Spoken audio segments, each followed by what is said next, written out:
రాష్ట్రంలోనే అతిపెద్దదైనటువంటి green hydrogen ఆధారిత green ammonia project ఇవాళ కాకినాడలో ఏర్పాటు అవుతుంది. శంకుస్థాపన జరగబోతోంది. అటు పక్కన చంద్రబాబు నాయుడు, ఇటు పవన్ కళ్యాణ్ వెళ్తున్నారు.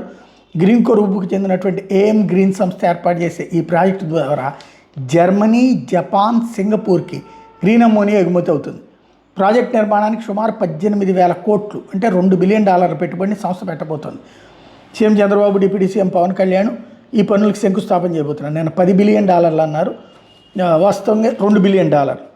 నిర్మాణ సమయంలో 8,000 మందికి ఉపాధి వస్తుంది. ప్రాజెక్ట్ నిర్మాణం పూర్తయిన తర్వాత లాజిస్టిక్స్ వర్క్ అంటే ఏదైతే ఇక్కడి నుంచి ఎక్స్పోర్ట్స్, ఇంపోర్ట్స్ అవన్నీ కూడా ఇక్కడి నుంచినే జరిగేటటువంటి యాక్టివిటీ ఉంటుంది. ఇందులో స్టోరేజీ, పోర్టు సేవల ద్వారా పెద్ద ఎత్తున ఉపాధి అవకాశాలు కల్పిస్తామంటూ సంస్థ ప్రతినిధులు పేర్కొన్నారు. జర్మనీకి చెందినటువంటి యూనిసర్కి ఈ గ్రీన్ అమ్మోనియా ఎగుమతి చేస్తారు. మలేషియాకి చెందినటువంటి పెట్రోనాస్, సింగపూర్లోని జిఐసి, దుబాయ్కి చెందినటువంటి ఏడిఐ వంటి సంస్థల సహకారంతో ఈ ప్రాజెక్టు ఏర్పాటు చేయబోతున్నారు.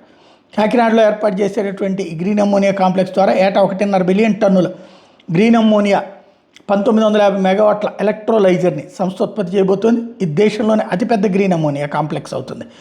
2028 నాటికి 0.5 MMTPA, 2030 నాటికి మరో 1.0 MMTPA గ్రీన్ అమ్మోనియా ఉత్పత్తి సామర్థ్యానికి చేరుకునేలా సంస్థ ప్రతిపాదన రూపొందించింది.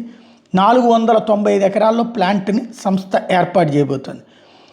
అయితే ఇది భవిష్యత్తులో హరితేంధన రంగంలో ఆంధ్రప్రదేశ్, సౌదీ అరేబియాలాగే తయారవుతుంది. కాకినాడ నుంచి జర్మనీ, సింగపూర్, జపాన్ దేశాలు హరితేంధనాన్ని ఎగుమతి చేయబోతోందంటూ లోకేష్ ఈ సందర్భంగా చెప్పుకొచ్చారు. ఏం గ్రీన్ సంస్థ భారీ పెట్టుబడి పెడుతోందంటూ బ్రోచర్ని ట్యాగ్ చేశారు. అసలు విషయం ఏంటంటే ఈ సంస్థ కేంద్ర ప్రభుత్వం ఓకే చేసినటువంటి సంస్థ అన్నమాట.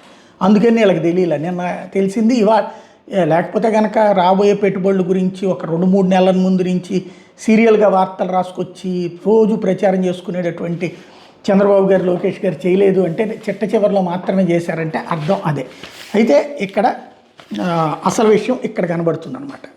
ఇందులో భాగంగా వాళ్ళు ఇచ్చిన అడ్వర్టైజ్మెంట్ సాక్షిలో సాధారణంగా ఎవరు రాష్ట్ర ప్రభుత్వం దీనిదైతే కనుక ఈనాడులో అడ్వర్టైజ్మెంట్ ఫ్రంట్ పేజీకి రాలేదు, జ్యోతి సాక్షిలో వచ్చింది. అంటే ఈ సంస్థ రాష్ట్ర ప్రభుత్వం దీంతో కాదు, ఇక్కడ అందులో క్లియర్ కేంద్ర ప్రభుత్వం ఒప్పందాల్లో భాగంగా వచ్చినటువంటి సంస్థ అన్నమాట. మొన్న వచ్చినటువంటి సంస్థ కూడా కేంద్ర ప్రభుత్వం, ఏదైతే గూగుల్ కూడా ఆ రోజు కూడా. అందుకని గూగుల్ వాళ్ళు కూడా డైరెక్ట్గా హడావిడి ఏది మనోళ్ళు పరిగెత్తుకుంటూ పోయారు. కానీ అక్కడ పిచాయి ఎవరితో మాట్లాడుకొచ్చాడు?